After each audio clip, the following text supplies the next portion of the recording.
student, today we start the chapter metal and non-metal। तो बच्चों इस चैप्टर को स्टार्ट करने से पहले हम बताना चाहेंगे एलिमेंट के बारे में। आपको मालूम है पीरियोडिक टेबल में मैं बताया था कि 118 एलिमेंट की खोज हुई। We can discovered 180 element till now. तो इसमें क्या है कि इस पूरे एलिमेंट को, पूरे 118 एलिमेंट्स को हम लोग तीन कैटेगरी में बांटे हैं, मेटल, नॉन मेटल और मेटलॉइड। तो ये जो मेटल्स है तो इसके कुछ कैरेक्टर होते हैं, नॉन मेटल के भी। और मेटलॉइड में जो है इसलिए तो मेटलॉइड कहते हैं, they are the have the character, some character of the metal और some character of the non metal। इसमें मेटल मेटलॉइड का तो इसमें मेटल का भी नॉन मेटल का दोनों का उसकी बात हो, दोनों का भी उसमें कुछ कुछ प्रॉपर्टी होती है, इसलिए उसको मेटलॉइड कहते हैं। ठीक है, तो ये जो मेटल अब हम लोग बात करेंगे, ये जो मेटल है इसके कुछ फिजिकल और केमिकल प्रॉपर्टी है। There are some chemical and physical property of the metal. We discuss on this video what is the physical property of the metal। Metal का फिजिकल प्रॉपर्टी क्या है? तो देखिए इसमें पहले पॉइंट को दिमाग में रखिएगा, जो आपको हम फिर पॉइंट पे डील करेंगे। जैसे मेटल मेलेबल, यानी कि मेटल है मेलेबल, डक्टाइल, लक्सचर और good conductor of heat and electricity, density and melting point, boiling point and solid। That means there is some property we discuss on the what is the property of the chemical property, physical property of the metal। So first of all we start with that the malleable। malleable that means कि हम इसको पीट के, मतलब metal में खासियत होती है। अगर आप देखिए अगर लकड़ी को अगर थोड़े से मार कीजिए, अगर आप शीशे पर कीजिए तो क्या होगा, शीशा चूर हो जाएगा। लेकिन मेटल में ऐसी खासियत होती है कि उसको by the hammering we make a thin sheet, उसको एक पतला शीट बना सकते हैं, इसीलिए इसको कहते हैं मेलेबल। ठीक है, यानी मेलेबल का मतलब हो गया कि इसको हम लोग हैमरिंग करके एक पतले शीट के रूप में बना सकते हैं। इसलिए देखिएगा हाईली मेलेबल जो होता है वो है आपका गोल्ड एंड सिल्वर, सबसे ज्यादा मेलेबल होता है। जिसकी वजह से क्या होता है कि एक देखते हैं 10 ग्राम 1 ग्राम में कितने अच्छे अच्छे आभूषण बन जाते हैं, क्योंकि उसका रीजन होता है ये मेलेबिलिटी के चलते। यानी कि जो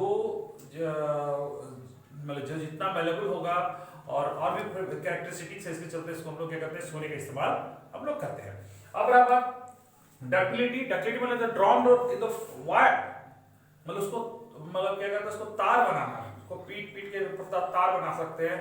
तो सबसे ज्यादा मेलेबल में बताया, जैसे कि आपका सोना होता है उसी तरह गोल्ड है, सॉरी उसी तरह से डक्टिलिटी उसकी ज्यादा होती है। ठीक है, इसलिए वो पतला तार उसको ज्यादा बना नहीं सकता है। उस वक्त कॉपर ऊपर भी है जिसका इस्तेमाल देखिए कि आपका ज्यादातर वो वायरिंग में किया जाता है। ठीक है, यानी कहने का मतलब वो डक्टिलिटी की वजह से। ठीक है, ductility the property of the metal which we drawn in the thin wire. Okay, clear. Third point में आता है लस्टर, यानी कि कहने का मतलब the metal have a special type of the signings, उसको हम लस्टर कहते हैं। जितने मेटल्स है सब एक अलग साइनिंग होती है। आप देखिए इसमें पर स्केल है, इस पर देखिए अलग ही साइनिंग है। ठीक है, तो ये इसका एक मेटल का एक अलग साइनिंग होती है। देखिए कॉपर का अलग साइनिंग होता है, यानी मेरे जितने भी आपका जो मेटल्स है उसके एक अलग साइनिंग होती है, इसलिए इसको कहते हैं गुड लस्टर। ठीक है, उसके बाद आता है कंडक्टर।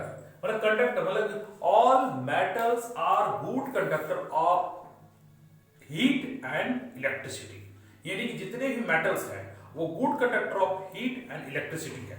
जैसे कि आप गौर करें, देखिए आप घर में अगर रोटी रोज बनाते होंगे, रोटी तो बनता ही होगा, तो उसमें देखिए तवे को जो है रखा जाता है वो गैस पर, लेकिन वो यहाँ आगे का भी हिस्सा भी, जो पीछे का हिस्सा जो पकड़ते हैं वो भी गर्म हो जाता है। इसलिए देखिएगा कि जो कुकर में अलग तरह से उसके एक बैकलाइट का यूज किया जाता है जो बेड कंडक्टर ऑफ हीट है।